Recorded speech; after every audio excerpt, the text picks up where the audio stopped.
নমস্কাৰ, আপোনালোক সকলোকে স্বাগতম জনাইছোঁ অসম ফিউচাৰ ইউটিউব চেনেললৈ। আশা কৰোঁ আপোনালোক সকলোৰে খবৰ ভাল। তো আপোনালোকে নিশ্চয় গম পায় যে Srimanta Sankardev university of health ছায়েন্সৰ বি ফাৰ্ম আৰু ডি ফাৰ্ম কৰ্চৰ অনলাইন এপ্লাই ষ্টাৰ্ট হৈ গৈছে। ইয়াৰে অনলাইন এপ্লাইৰ লাষ্ট ডেট হৈছে 29 মে তাৰিখে। তো যিসকল কেণ্ডিডেটে ইয়াৰে অনলাইন এপ্লাই কৰা নাই, অনলাইন এপ্লাইটো কৰি ল'ব।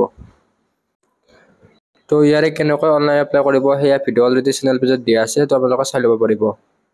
তো এতিয়া ডিব্ৰুগড় ইউনিভাৰ্চিটিৰ ফালৰ পৰাও বি ফাৰ্ম কৰ্চৰ কাৰণে নতুন এপ্লাইৰ এডমিশ্যনৰ নটিচ আহি গৈছে। তো লাষ্ট ইয়াৰৰ তুলনাত এই নটিচখনৰ বহুত সাল সলনি দেখা গৈছে। তো এইখন ডিব্ৰুগড় ইউনিভাৰ্চিটিৰ 2024-25 ছিজনৰ বি ফাৰ্মৰ এডমিশ্যনৰ কাৰণে নটিচ হয়।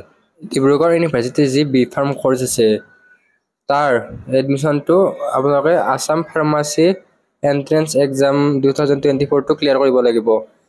মানে SSUHSৰ যিটো ফাৰ্মাচীৰ এণ্ট্ৰেন্স এক্সাম আছে সেইটো ক্লিয়াৰ কৰিব লাগিব।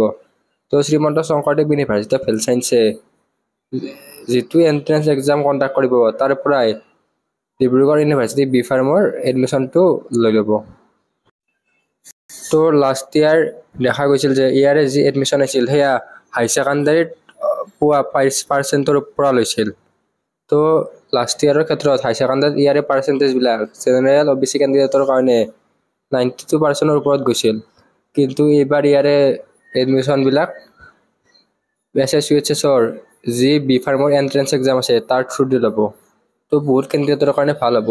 তো আপোনালোকে যদি ইয়াত মাৰ্ক বেছিকৈ স্ক'ৰ কৰে, প্ৰায় 80+ উঠাব লাগিব আৰু দেন আপোনালোকে ইয়াতে ডিব্ৰুগড় ইউনিভাৰ্চিটিত ছিট পোৱাৰ চান্স থাকিব। তো হাই ছেকেণ্ডাৰীত কিছুমানৰ ইমান পাৰ্চেণ্টেজ নাথাকিব পাৰে, কিন্তু এণ্ট্ৰেন্স এক্সামটো ভালকৈ দিব। তো আপোনালোকে মাৰ্ক যদি ভালকৈ পায় তেনেহ'লে বি ফাৰ্মত নিশ্চয় ছিট পাব। তো ইয়াৰে এলিজিবিলিটি ক্ৰাইটেৰিয়াৰ ক্ষেত্ৰত SSUHSৰ Srimanta Sankardev university of health ছায়েন্সৰ বি ফাৰ্মৰ কাৰণে যি এলিজিবিলিটি হয় তো ছেম হয়। তো তাৰ পৰা আপোনালোকে এলিজিবিলিটি চাই ল'ব পাৰিব। তো অলৰেডি ইয়াৰে ভিডিঅ' বনোৱা আছে আৰু ইয়াৰে আপোনালোকে Srimanta Sankardev university of health ছায়েন্সৰ বি ফাৰ্মৰ যি মাৰ্ক স্ক'ৰ কৰিব তাৰে ওপৰত ভিত্তি কৰি ইয়াৰে এডমিশ্যনবিলাক দিব।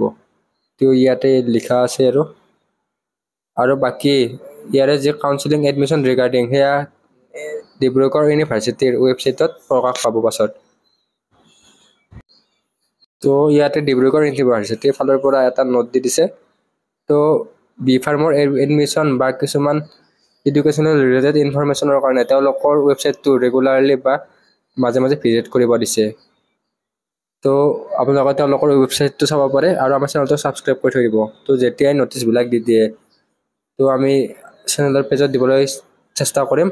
আৰু এই নটিচবিলাক আগতে নিউজ কাকতবিলাকত দি দিয়ে, যেনে আছাম ট্ৰিবিউন, তাৰপিছত অসমীয়া প্ৰতিদিন, এইবিলাক নিউজ পেপাৰত ইয়াৰে নটিচবিলাক প্ৰকাশ পায়।